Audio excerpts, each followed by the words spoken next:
Netcasts you love. From people you trust. This is Twit. Bandwidth for iOS today is provided by CacheFly at CACHEFLY.com. How to make your living room wall as beautiful as your Instagram profile. Oh, I'm excited about this. And I'm going to show you how to get the best seats at your favorite restaurant. And if you are in the Houston area and you want to help out with Harvey relief, we have an app for that. It's all coming up next on iOS Today. iOS Today is brought to you by Jamp Now, Apple management software for Mac, iPad, and iPhone devices. Visit jamf.com/iOS Today to create your free Jamp Now account and manage your first 3 devices free.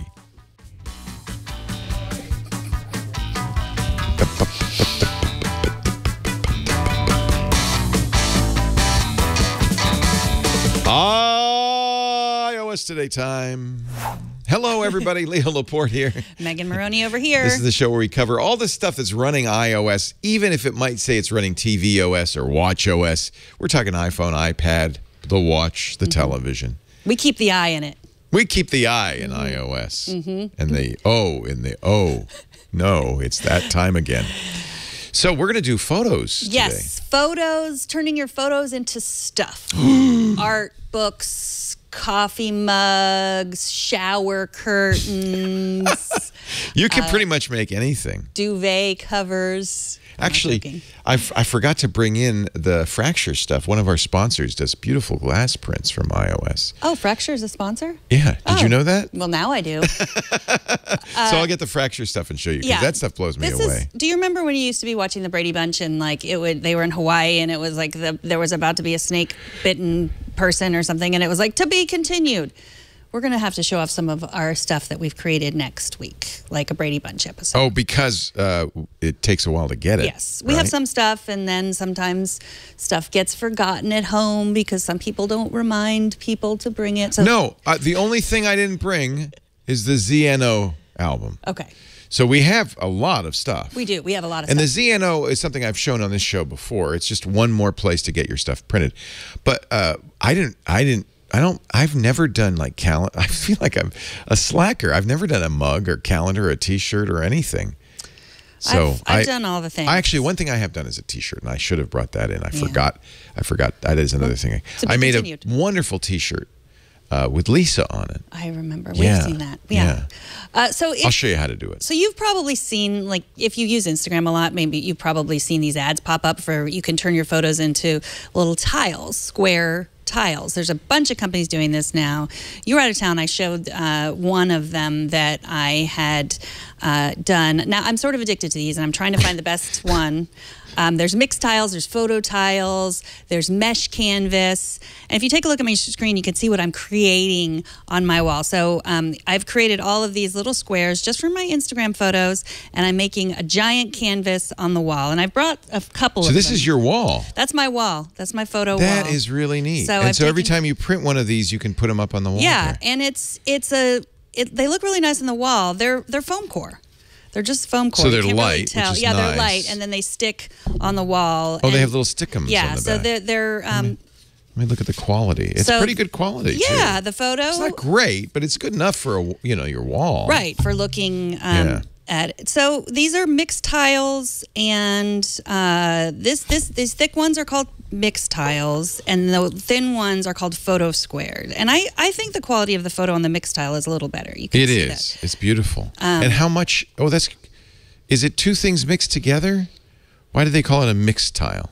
Because you can mix and match them, and you can move them around. So you can stick them on the wall, and then you can move them. You can pull them off the wall without damaging them. Yeah. So the photo squared, those are the little ones that are a little bit thinner, and I find them a little bit easier to pull off and put back on.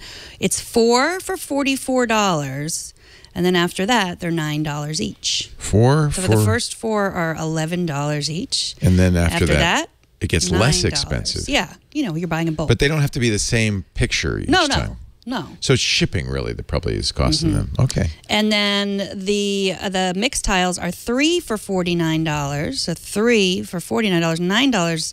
So mixed tiles are a little bit more expensive.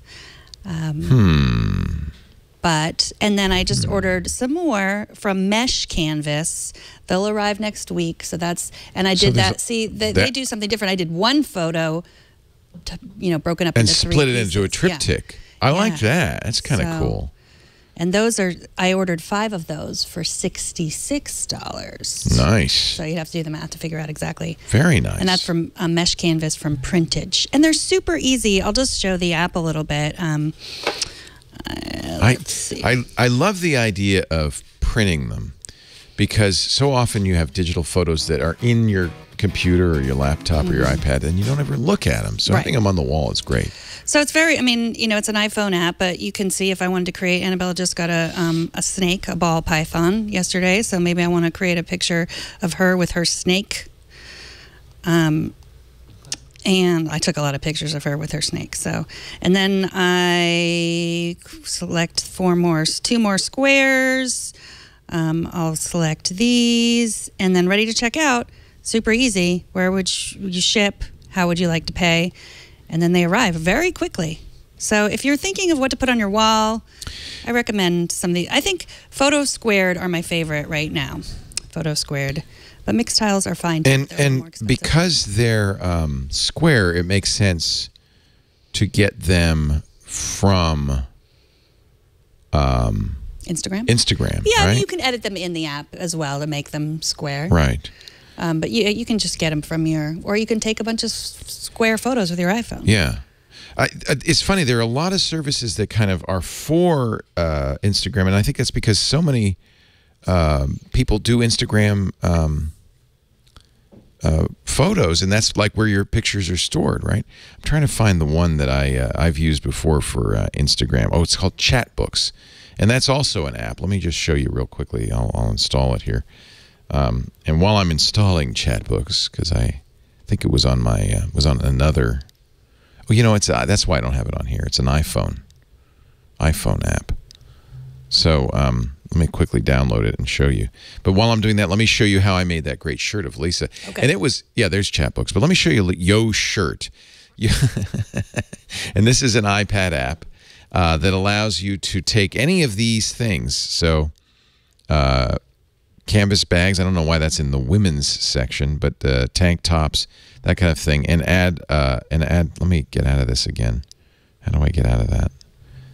Well, I guess I'm going to, I know. If I press the plus, I can choose. So they have socks.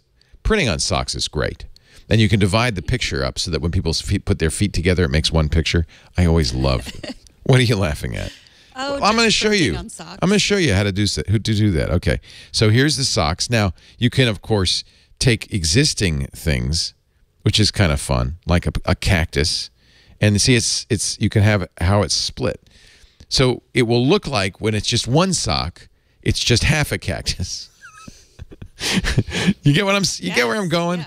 But let's choose a photo from my vast collection of fabulous photos. Actually, this one I took specifically for this event because I wanted to make this be. Oh. See, those are sunglasses in a tree, but I thought it'd be kind of funny if I split that some socks. So you can rotate it. You can do other things with it, add pictures and so forth. You can, but like once you got it right. Now, don't you think you would like to wear those socks? I like them. I think 2017 is the year of the sunglasses in a tree sock.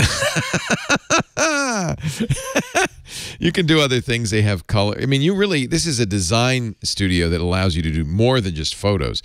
But once you've picked your socks, we can go to my shopping cart. Oops, let me add it to the shopping cart. How do I do that? It's been a while since I did this.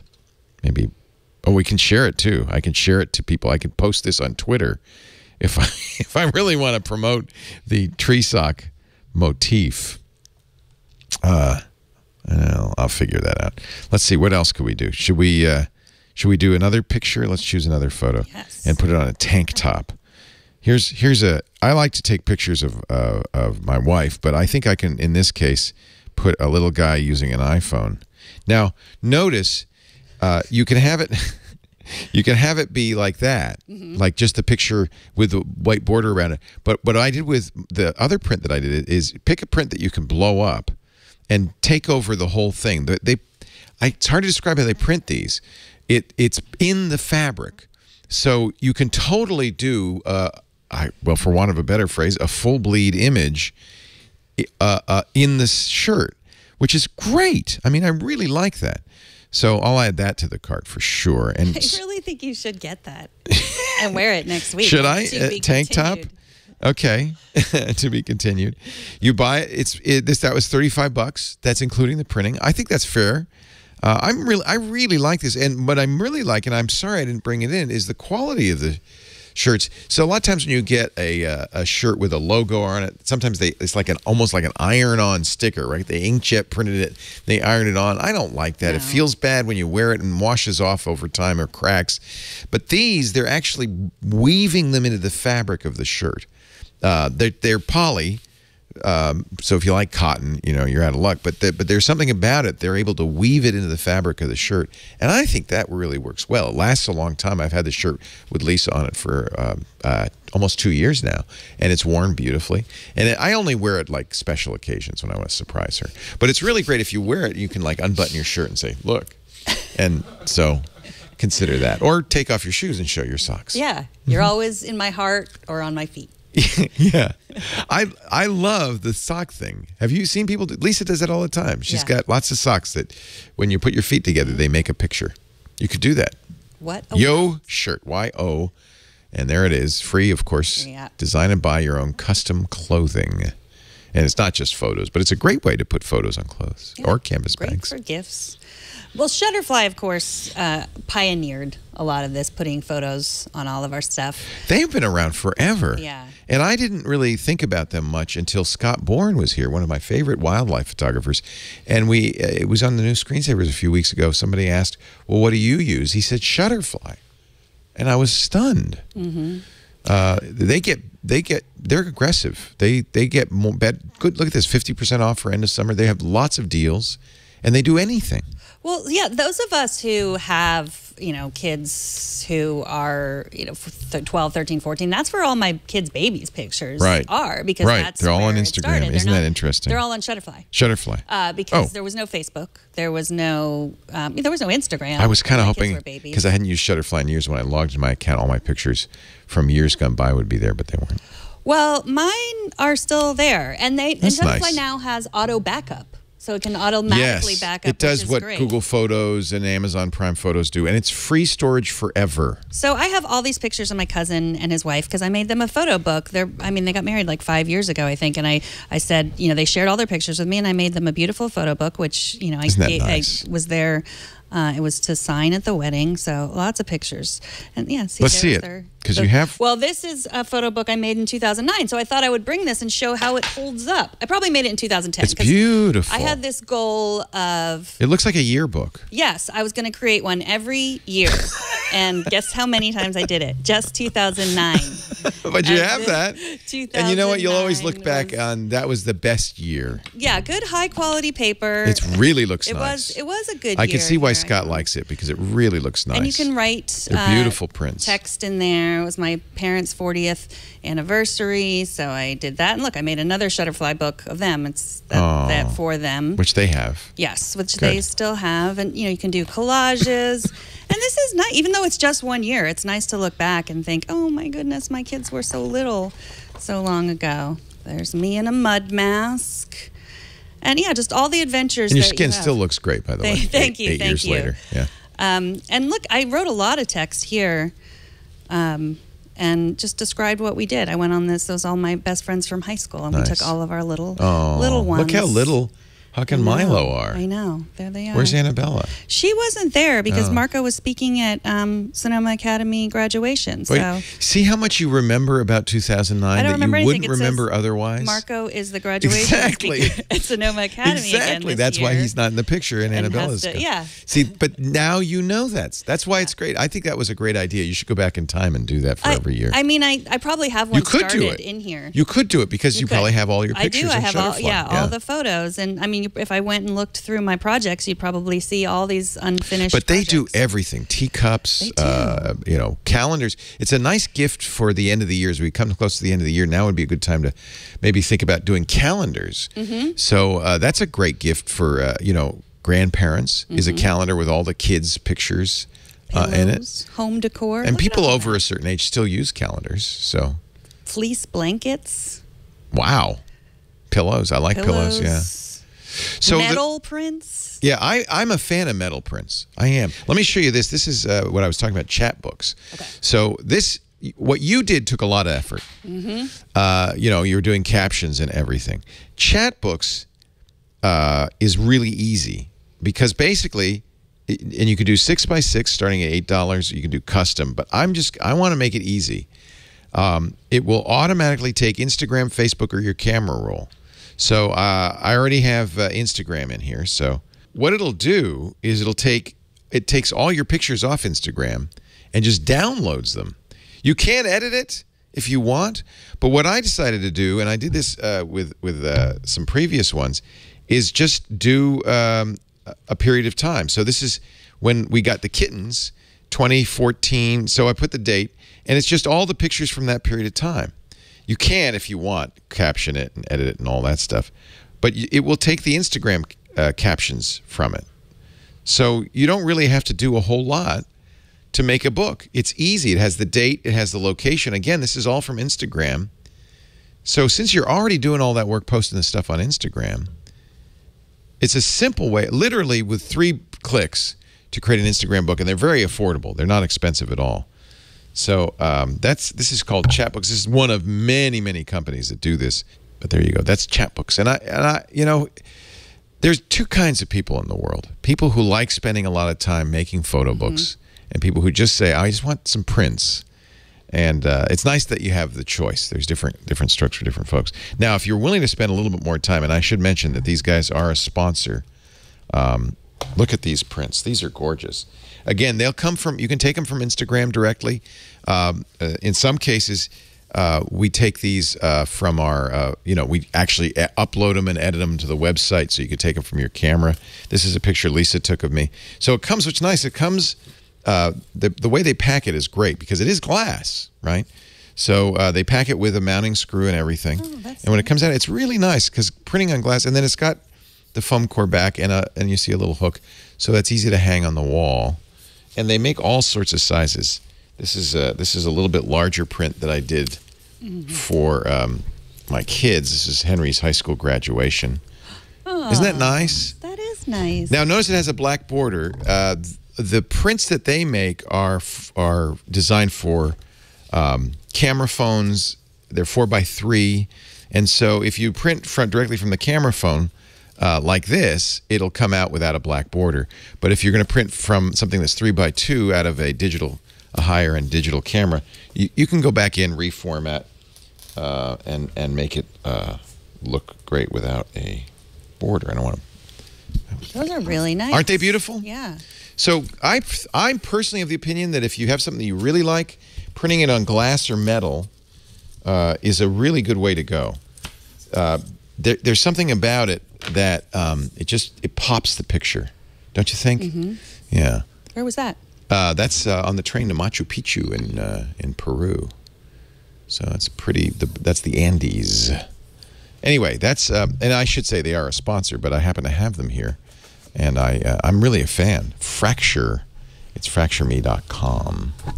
I was looking through Chatbooks, and even if you don't use Facebook or Instagram, you can take it from your album. Yeah, your photos that your loved photos. It's designed to make it easy. So the first thing you can do is pick your favorites. If you've favorited photos in Apple's Photos, it'll just say, "Oh, well, you like those. Let's make a book out of those." So yeah, I like Chatbooks. I think it's a very easy. It's inexpensive. I'm sorry I didn't bring my Chatbook in, but the prints they're roughly the same quality as these others. They're not. So if you printed a photo book from somebody like Apple, you're going to, and maybe Shutterfly too, you're going to get the highest quality. But the less expensive books maybe aren't quite as high quality. Here's Google's Photos book, and this is easy if you use Google Photos. This is John Slanina, our studio manager, is a big fan Humphreys McGay, the band, and he went on, kind of followed them on tour for a few days, and so he put together a photo book. But this was pretty easy to do. In fact, Google Photos, one of the things it suggests is it uses AI to pick the photos automatically. And the idea is it will make, if you've used Google Photos, you know they'll make a kind of lots of different displays for you with the assistant. But one of the things you can have it do is make a book, and it's in theory going to eliminate out of focus pictures. It does prefer pictures with people in it. This is there at Red Rocks. Here's John with the band, which is kind of cool. He sees so many of their concerts, actually know him personally now. So I think that's right. Do they recognize this? Go, John, when you go in. Huh? They came here. They were here? Oh, yeah, right. They know me too, apparently. So I think Google Photos is not quite Apple Photos quality, but everybody's got to have a little take on it. Their take on it is, hey, don't do anything. Our artificial intelligence will pick the best pictures from your whole roll and offer you a photo book, which you can, of course, edit. You know, I would suggest just taking out photos you're not crazy about, or adding photos that it missed. Apple does the best job, though, I think, in terms of pure quality. I think Apple does a great job. So I wanted to also mention another site that there are many like this that will actually let you make money off of these objects. Ooh, if you could sell them. Yes, if you're a professional photographer, or even if you're not and you want to become one. Now, Ant Pruitt, he is a fan of the show. He writes for Tech Republic. He's going to be on Twit this Sunday. He is? Yep. Oh, well, I noticed that he's a photographer. He's also a drone photographer. He's going to give you some tips on that. I am going to ask him, you bet. He uses a site called Fine Art America, and I have it brought up here. And these are some of his photos, and he just puts his photos up here, and then you can choose one, and then you can order objects. So let's see. I like this one, the Mystical Trail. I choose it, and maybe I want to order a print. I can order a canvas print or a framed print. I can order a throw pillow. Or let's say I want this photo on my duvet cover. I can order a duvet cover, a Mystical Trail duvet cover. So I don't know if I will, although it seems cool to sleep on that beautiful photo. And so I asked Ant, like, how much money do you really, how often do you sell stuff? And he said it's nice to be able to sell these in a royalty-free world, but he also does stock photography and makes a lot more money. That's where you make money. If you go to a stock photography agency, and especially there's a whole bunch of them now. We've had advertisers, of course, who do it. You can make, I know people sell 70 or 80 pictures a day. Maybe it's only $1 each, but that's nice. Mm-hmm. Well, I'm excited to see. You have to be a good photographer. On Twit this weekend. Yeah, I look forward to having him on. I do the same thing. Well, I don't do the same thing because nobody wants to buy my pictures. But you could do the same thing with Shutterfly or SmugMug. SmugMug is a service I use that a lot of professional photographers use. SmugMug sells the same kinds of things Shutterfly does. I use it because if somebody wants prints, like family members want prints, and that's, by the way, what Scott Bourne says as well with Shutterfly, they can buy them. You just say, I'll share the album with you, buy what you want, and then you're not responsible for making people prints, and you can set the price. So you can set it at cost, which is what SmugMug's cost is. But if you decide, hey, I've got some really great shots, I'd like to make some money on it, just like Ant's suggestion, SmugMug will let you add whatever you want to the cost. You can set the price for it. They take whatever it costs to make it out of that. That's their commission, and you get the rest. And so a lot of professionals use SmugMug as well, smugmug.com. I think it's $140 a year. You have to be a member. But it's where I put all my photos for sharing. In fact, if you do that, this is my SmugMug archives, and I've been doing this for years. And so if you do that, you'll always have, here's the old Twit brick house, a great place to have memories. The Twit Cottage. Remember that? Mm-hmm. Remember where? This was when we first moved in. I have a SmugMug album from these days, too. Yeah, I really like, I've used SmugMug for so long. They've been around for so long. The McCaskills do a great job with it. So and you can, by the way, another reason pros use it is you can make your portfolio and embed it on your web page.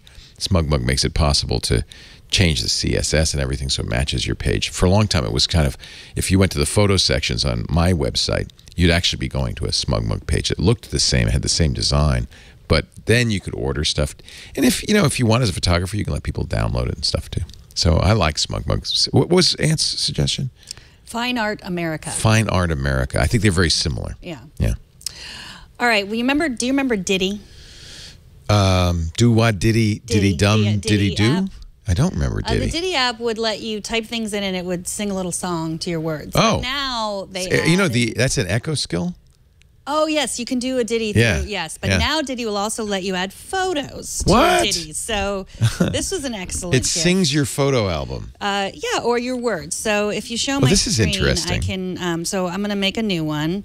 I'm going to, let's see. That is an unusual. Leo, you are an amazing person and boy, I was boss. Nervous about what you were going to say.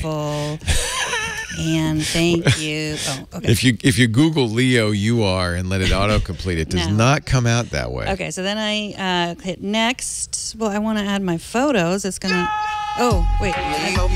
Now, you've made a song. Okay, I made a song. Okay. Well, now to add it. Leo, you are an amazing person. Leo, you are an amazing person and boss and wonderful. Is it adding? It's adding GIFs or GIFs. That match the I guess. I mean, contents? The boss one was good. Oh, it's new. Yeah, because I rolled the dice. Dance Magic Dance. Okay, I like this. Wait a minute, I gotta get this. Can I have that song and put it on my? Yeah, you can. I think it's Dread. Let's see if I can change. Yes, discard my progress. That is. Okay, I want to add my photos. I love this. D-I-T-T-Y. There was a way to add photos. Oh, from my library here. I want to add. I like this. The auto. You can put me in it and a snake. That's good. Okay, so. Oh man, for a birthday, this would be awesome. Now, how much does that cost? It's free. Wait a minute. Swipe for filters. Okay, you can stop playing this song. Why? I'm blushing. I love this.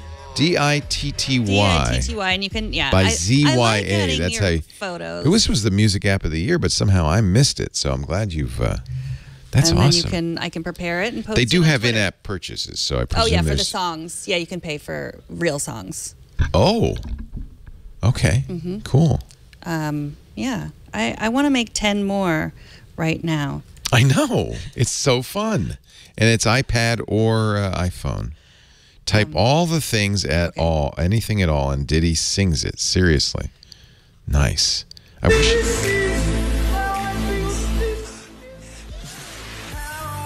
Oh, there's an ad, so. No, that's not an ad. This is just. Oh, that's your ad. Yeah, I was. Yeah, I'm playing the music on mine. Okay. That's why it's confusing.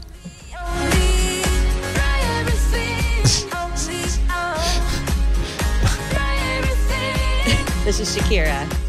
Oh, you paid for something. No, I think that comes with it? That was free. So I'm including this because you could add your own personal photo. You get ready for an onslaught of Diddy songs coming your way. Wow, I can't wait to play with this. I love it that it does the animated GIFs because then you don't have to really, it's kind of fun when you throw the dice. You never know what you're going to get. And so I've just added these to the Diddy community. So there's also, great. Yeah. You can flip through those. Diddy is better with friends, it says. True. Yeah, so it'd be nice if I had some friends I could share these songs. But wouldn't that be good for happy birthday or happy anniversary or congratulations on the new baby? Make a song and put some pictures. I think that's a great idea. I love this. Ditty. Ditty. By Z-Y-A. Zia. Yeah. Or Z-Y-A. Zia? I don't know. Maybe. Zia. Yeah. So, yeah, Diddy. Yeah. Fun for the whole family. Do you have any more or shall we? No, I think we've done enough. Okay. I think we've done an awful lot. That's fantastic. Some great stuff. And just a little inspiration, something to do with all those pictures you've been taking. So I think it's probably time to talk about Jamp. Oh, we're so glad to have Jamp. Jamp.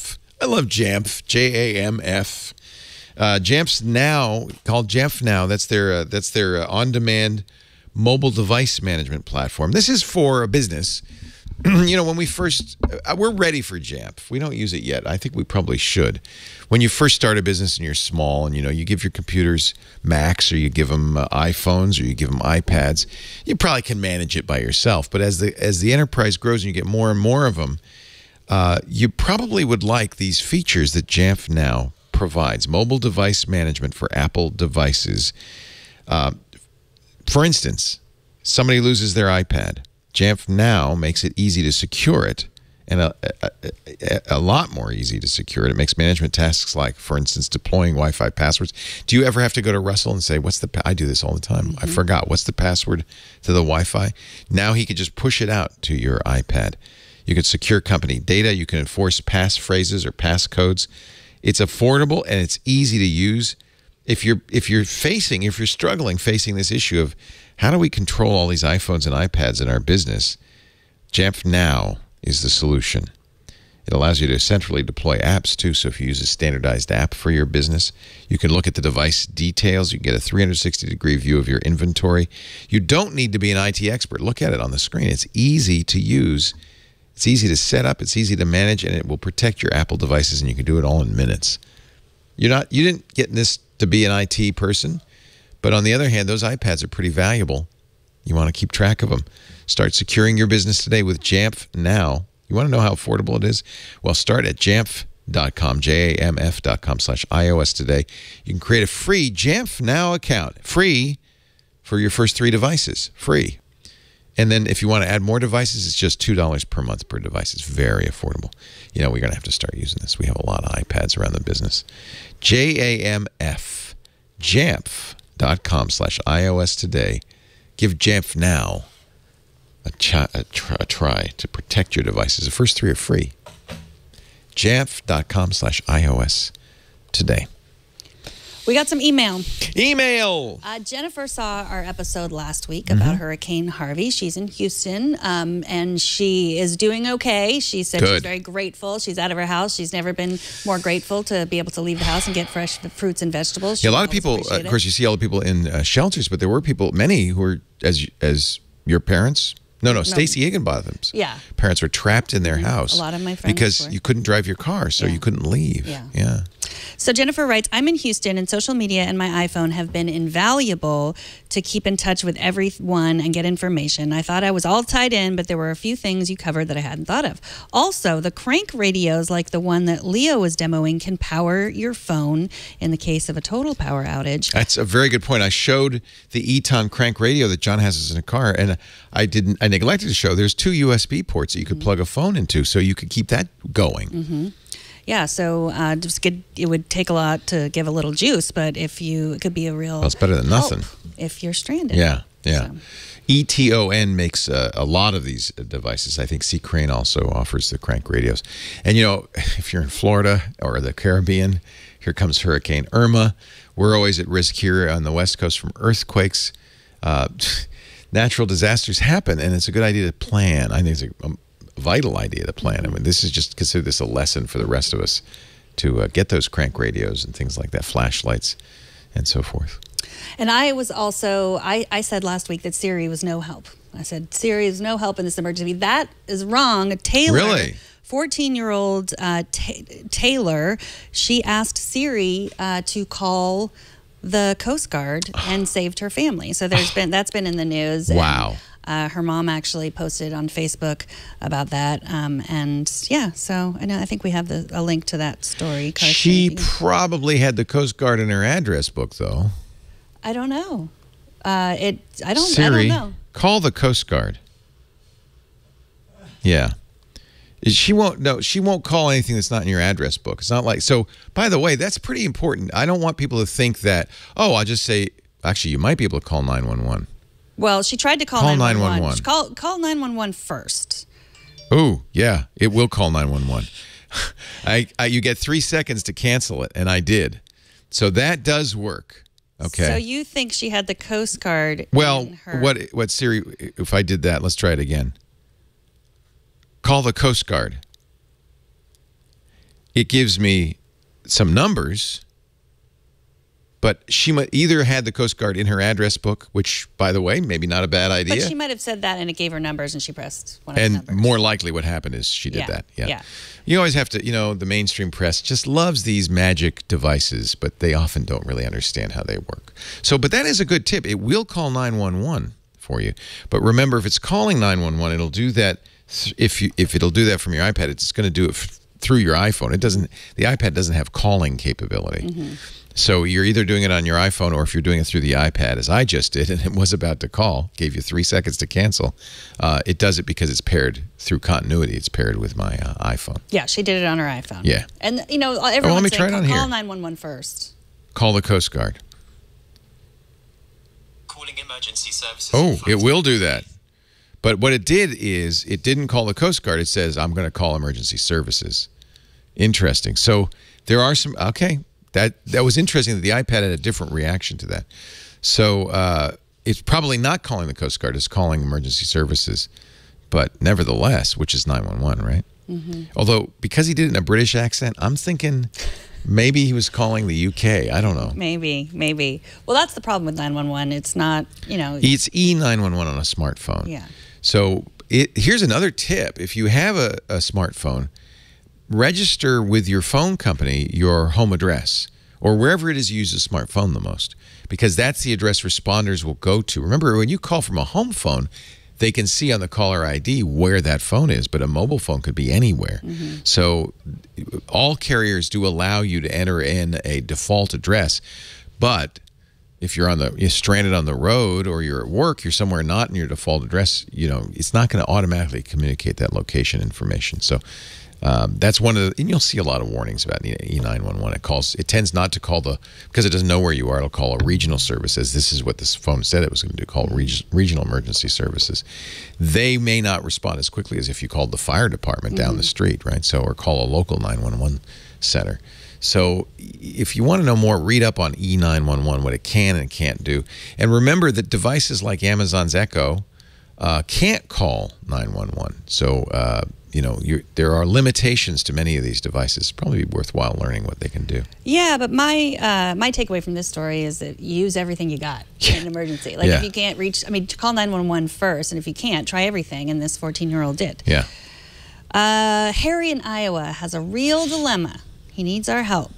He says, this past Saturday, I decided that I was not going to wait any longer for the new iPhone, and I purchased an iPhone 7 Plus, 256 Harry, you can't wait 2 weeks. You can't. A week from today. Lots of money for sure. I didn't really care about the 8 or whatever it's called. I loved my wife's 7 Plus, so I pulled the trigger. Now I'm not so sure. Uh-oh. And I'm the last of my family to get one, and now everyone is yelling, why didn't you wait? Including Leo. I'm not going to spend more than I did on the 7 Plus, and I know that the 8 is going to cost more. Yes, probably. I like this phone. It has everything I need, and I also have an S8, so I have the best of both. I think, am I crazy? Or is it all right to be perfectly happy with what I bought? Well, let's first of all point out that Apple is going to probably, again, Apple doesn't say, this is all rumor. The only thing we know for sure is there's an event in 1 week. You and I will be sitting here covering it live from our studios, 10 a.m.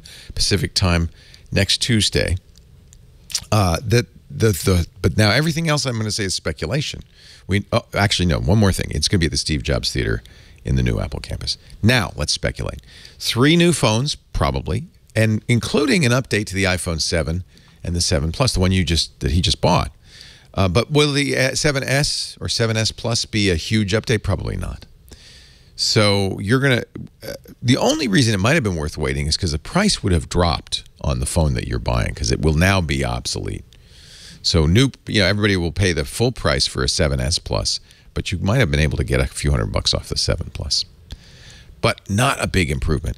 Now, the 8 we don't know. If there is an improvement, this is what it'll be. Face recognition, bigger screen, OLED screen, going almost all the way to the edges, top and bottom, left and right. No more physical home button. So that's something I think some people are going to complain about. That also means no more Touch ID, and that's why the face recognition is so important.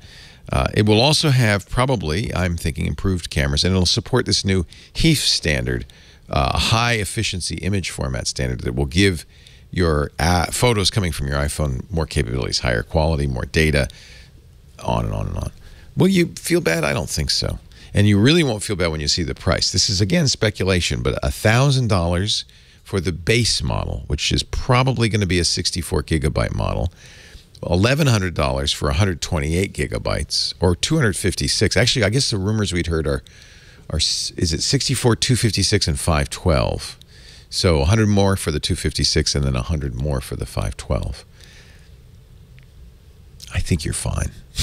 I really do. I think say you're to fine. Harry, that sounds like buyer's remorse. It's normal.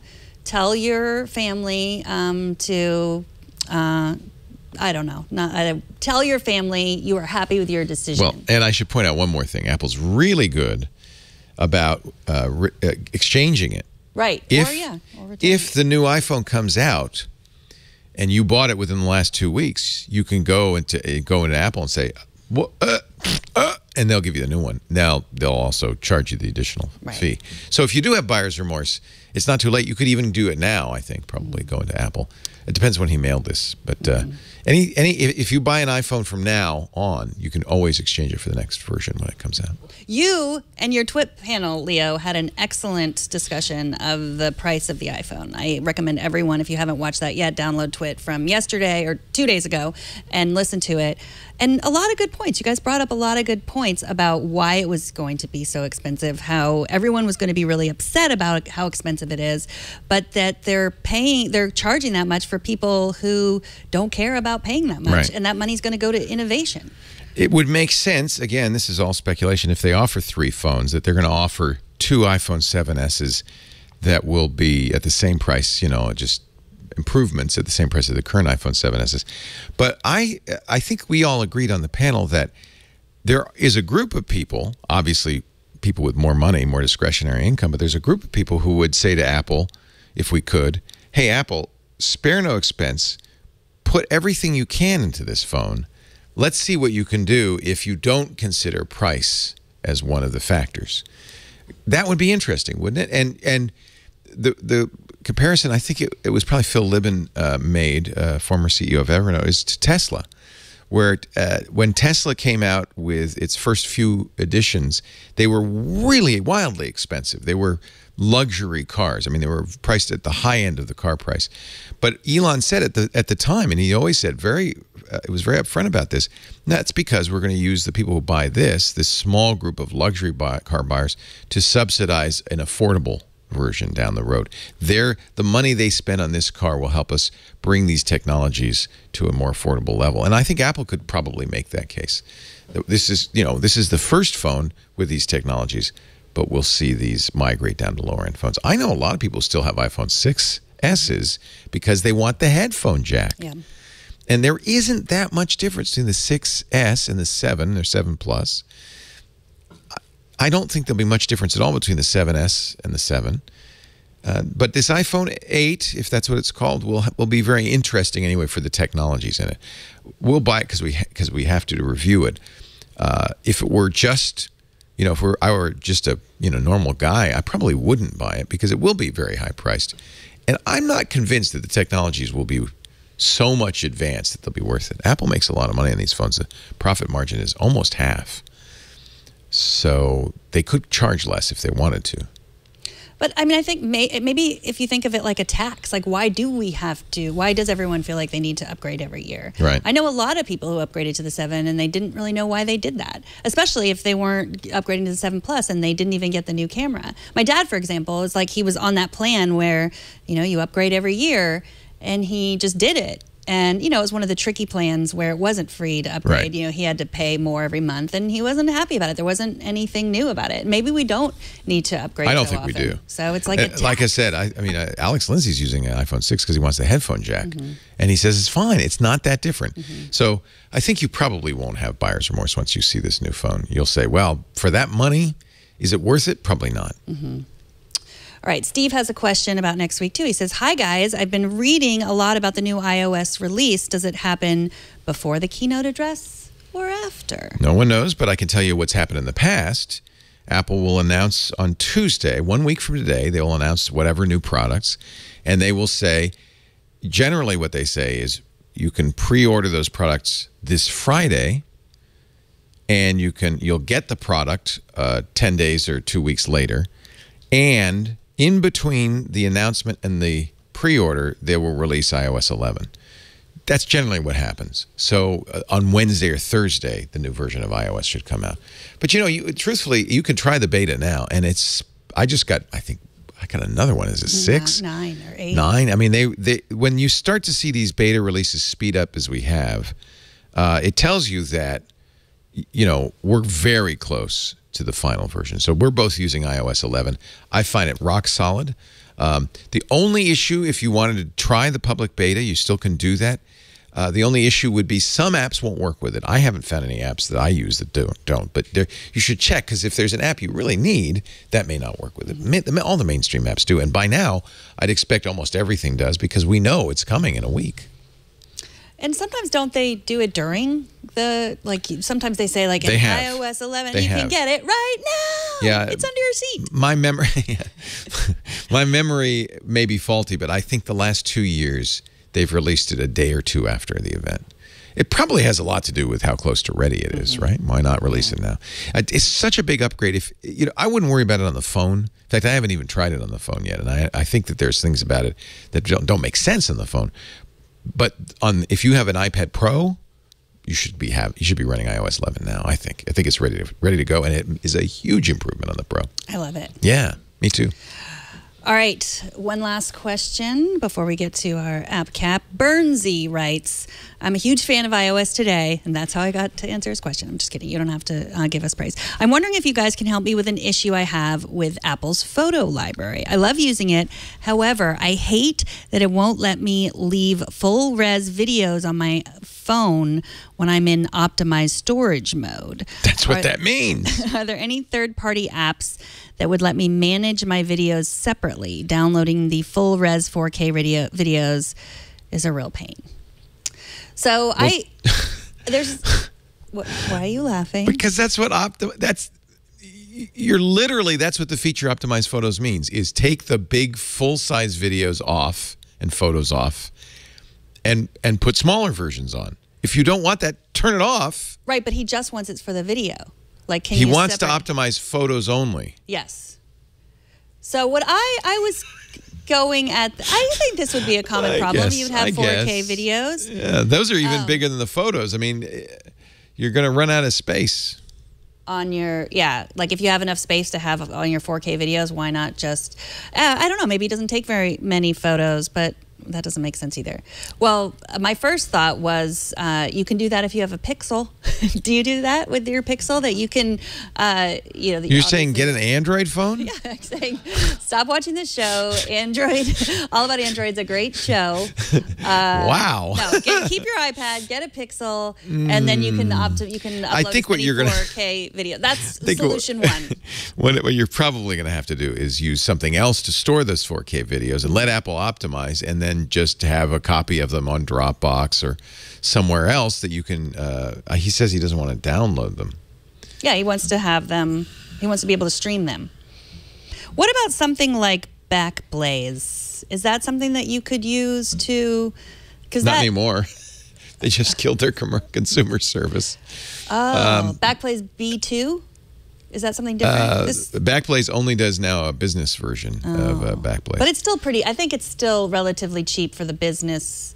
When we did comparison, well, I went out of business. Yeah, I mean Backblaze, I probably would go with something like Dropbox. Problem is these are giant. That's why it's optimizing them. Mm-hmm. What happens if you put them in the TV app? It's not going to optimize them. So that's probably one way to do it, and how would you get them in the TV app? So the TV app shows you the videos it's annoying because it takes forever to load the TV app because it's checking to see if there's any new shows. But there is a private library version, place on that TV app. Do the videos you've taken, so click library. I've gotten the library. Okay, click. And then at the bottom it says Megan's personal library.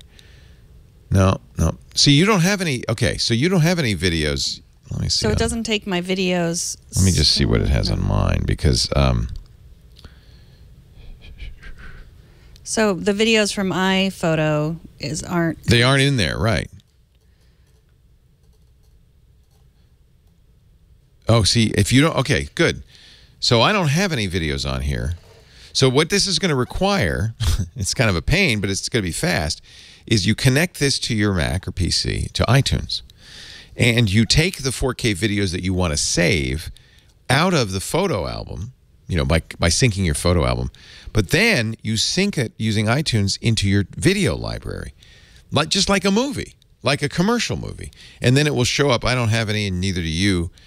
But that's actually a good test because nothing in the photo album is showing up in the library, the personal library. But once you add a video to the personal library, you'll have another entry here that's your personal library, and that will be your 4K videos. So it is involving, in effect, downloading 4K copies of it. But you can do it by connecting a cable and syncing, so it's a lot faster. And that's, I mean, I don't know if that's going to work with your workflow. There's some reason why he wants to save these. Maybe he's using his iPad to shoot 4K videos, or he's using a drone maybe to shoot 4K videos. They're ending up on the iPad, and then they're getting downsized or optimized. And so if you put, I think if you put them somewhere else, they'll be safe. The key is it's only optimizing stuff that's in your photo roll. So if you export them to iTunes and then import them to the TV, but that might apply too if you're using, what was the, was it F5 video? No, that was on the, what is the video app? Are there like say, okay, import it into LumaVision, for instance. Or LumaFusion. This is the app that we talked about that lets you edit stuff, videos. If you put them in a video editing app, that's going to be the data of the video editing app now, not in your photo roll. It'll import it from your photo roll, but it's going to be saved elsewhere. Those will not be optimized.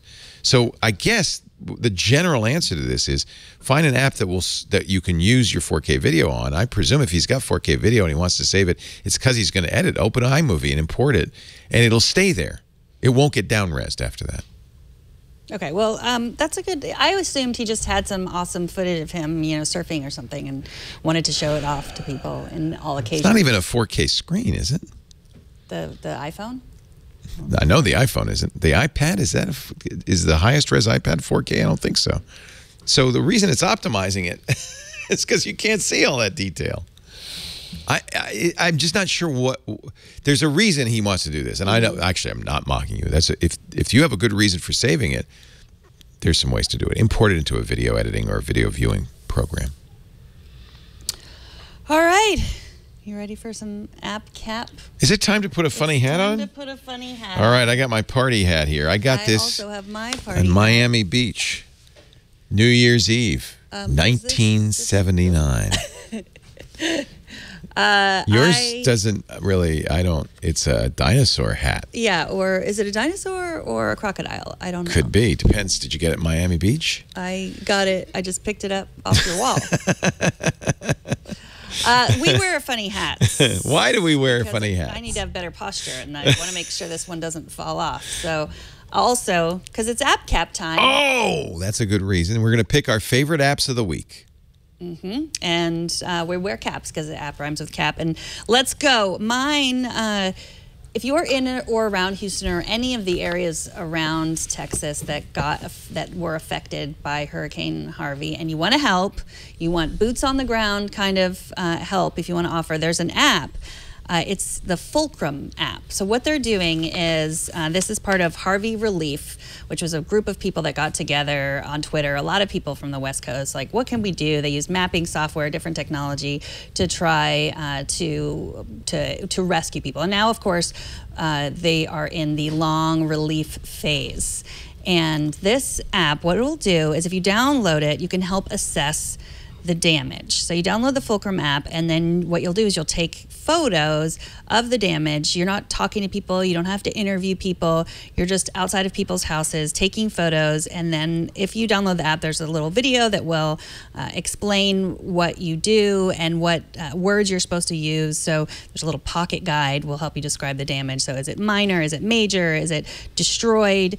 And then they're going to open source this data and give it to FEMA or give it to the Red Cross or whoever needs it to be able to give relief quicker, to be able to figure out who needs relief where and who needs money. And just so this must have been just generated quickly and put up on the App Store. That's really great. Yeah, so we can play a little bit of that video link, Karsten, that I have in there that it sort of explains a little bit. It takes a look at the app, and it's pretty easy. I mean, you can see real live. If you're assessing damage, you can look on a map and see what needs to be assessed and what's already been assessed. So I'm knocking on wood that this doesn't have to be repurposed for Irma, but it's nice to have these apps out there because there will be a time this will be needed in other places. That's great. So we have the link in the show notes. What's it called? It's called the Fulcrum app, and look up hashtag Harvey Relief on Twitter. Is it just for Harvey, or could it, I mean? You can use it for other. So places. it was used for other disasters. Okay, that makes sense. The Fulcrum, good app. Yes. My app is a little bit not. Now I feel guilty about my app because my app is how to find a great restaurant. We all need to eat. We all need to eat. So there was a really interesting article in the New York Times this week about how restaurateurs are rebelling against the classic app for this, which is OpenTable. And I've used OpenTable for years. If you're not using OpenTable, there's a lot of advantages for the user using OpenTable. In fact, we use it, Lisa and I use it all the time. We used it yesterday. We were out and about on Labor Day. We were looking for a restaurant that was open on Labor Day. OpenTable will let you pick your location. Of course, it'll use your current location, but it'll also, let's say I'm going to be going down to San Francisco, show you restaurants in San Francisco. You can say, you can narrow the search down. So, for instance, what am I looking for? Am I looking for a table for 2 tonight at 7 p.m.? Here's some options. These are restaurants in San Francisco. Oh, I love Le Colonial. It's in the old Trader Vic's building, and it's kind of a Vietnamese fusion. It's really wonderful. So look, there are 3 tables available: 6:45, 7 p.m., and 7:15 around my time. That's good news. So I could book it just by pressing that button. I'm not going to do it. Well, I'll start. I could book it just by pressing the button. And by the way, there's lots more information about it, including popular dishes, the full menu, reviews, location. All of this, a really great way, not just in the U.S., but in all sorts of places. Now, OpenTable is the best known because it's been around the longest, almost 20 years. I didn't realize that. And some restaurateurs don't like it. OpenTable takes $1 a reservation, even if it cancels. Oh. Some restaurateurs don't like that. Plus, they require you to use their technology, so you have to use it for your reservation system. There are restaurateurs who say, oh, this is the greatest thing ever because we never could find our booking book, and this just makes it easy for us. There are restaurateurs that don't like it and that use it, but hold back some of the best tables just in case. It's a mixed bag. So there have been other apps created. And if you are the kind of person who uses and likes OpenTable, first of all, if you've never used it, get it and try it. If you like to go out every once in a while, it's the easiest way to make a reservation. You accumulate points, which you can use on Amazon and other places. It's very informational, and it just makes it fast and easy. Although I was interested to read in this article that something like 2/3 of all table bookings still happen by phone. There's people who like to talk to the restaurant. So if you're one of those people, maybe OpenTable is not great for you. I'm the kind of person who says, I just want it fast. I don't want to have to talk to anybody. I don't want to be put on hold. Let's just make this easy. But since some restaurateurs, particularly the higher-end restaurants, don't like OpenTable, there's a new game in town. And what I decided is, well, I should just have both. This is called Resi, and actually it's an iPhone app. So let me put it on my, let me show you on my iPhone. RESY, like a reservation. It's got a big R on it. It does very much the same thing as OpenTable. It'll be a much more limited set of restaurants, but these restaurants aren't using OpenTable. So that's one of the problems. If everybody was on OpenTable, well, it'd be easy. But some restaurateurs, especially high-end, say, no, we don't want to use it, but we will use Resi, which was created by a restaurateur. So you see, it's similar. I can say the party size, what time. I can choose the city that I'd like to be in. Let's dine in Austin, shall we? So let's see what restaurants are available in Austin. And these are the restaurants, quite a few, that are in Austin that use Resi. Again, they'll either use Resi or OpenTable or not at all. So that's the other risk, is you might miss a great restaurant that isn't, in fact, on either of those. So my phone is getting upset at me for saying I'm going to go have dinner in Austin. So this is another choice. Some of these restaurants require that you add a credit card because they want confirmation that, if you don't show up, they're going to charge you. These are higher end restaurants. Those are the restaurants that tend to do that. But I think it's a good idea to have both, I guess is the answer. I'm giving you 2 apps for the price of one. Both of them free, and both of them very useful, especially if you're traveling and you're looking for somewhere to eat and you don't know what's great. They'll have reviews, menus, lots of information about those restaurants so you can get a good idea of what you're getting. Open Table, that's a must-have, and Resi. The only thing I would say is not everybody's on both. So if, another thing to do would be to search Yelp or somewhere and see. By the way, Yelp is also doing this now. You can also make reservations on Yelp, and some restaurateurs are using Yelp. Although, as with many businesses, small businesses aren't crazy about Yelp because of the review thing and all of that stuff. So have Yelp on there too. I use all 3.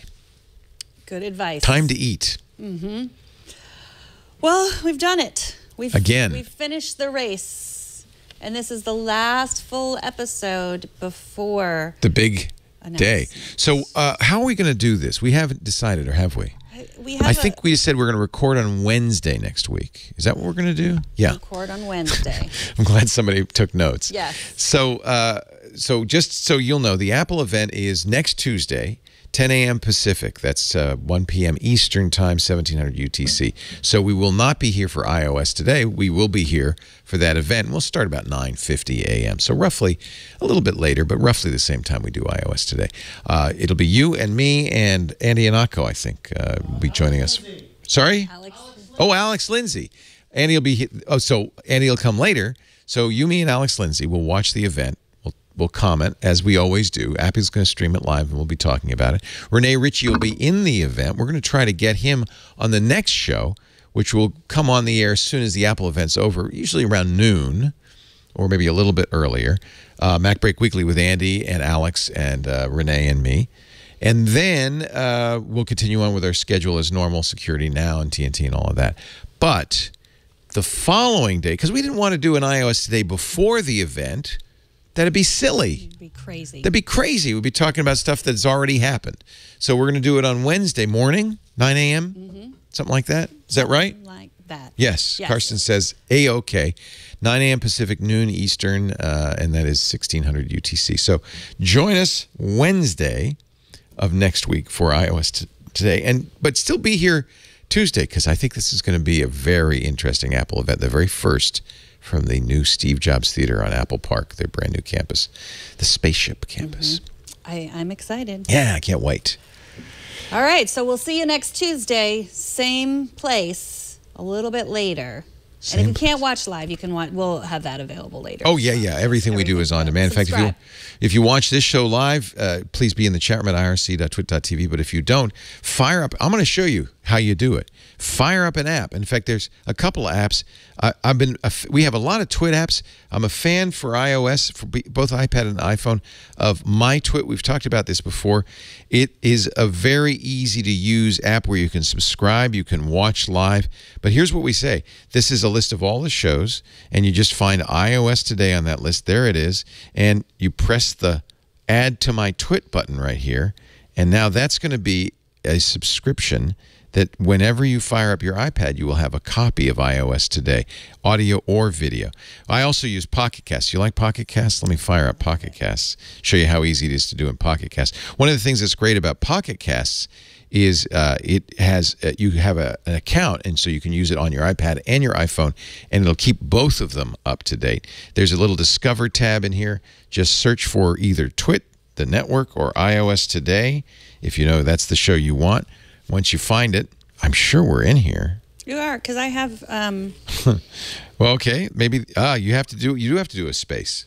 So that's okay. That's good to know.